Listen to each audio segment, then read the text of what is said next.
আজ মন খুশি মনুর বসি মনুর মিলা অবসাদ রঙে। তাহসান বাংলাদেশের ভক্ত অনুরাগীদের অনেক পছন্দের একজন শিল্পী। বহু বছর ধরে তার গান মন জয় করে নিয়েছে লাখো কোটি শ্রোতার।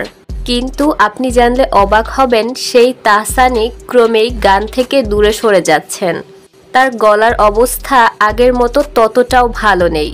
একটি টিভি শোতে তাকে গান গাইতে বলা হলে তিনি অনুরোধটি ফিরিয়ে দেন।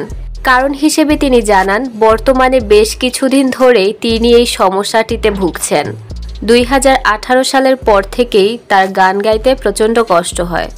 ডাক্তারের পরামর্শ অনুযায়ী তাকে থাকতে হবে লাইভ কনসার্ট থেকে দূরে।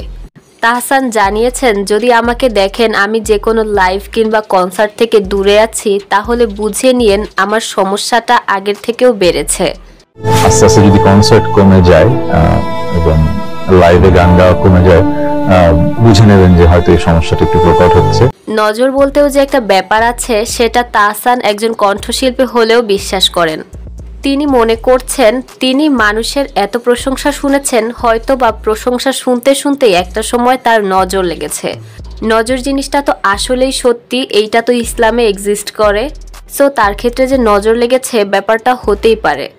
অনুষ্ঠানের শেষ পর্যায়ে তাহসান তার ভক্ত অনুরাগীদের কাছে তার জন্য দোয়া চেয়েছেন। আমি কখনো খুঁজে পাবো না চাঁদের আলো।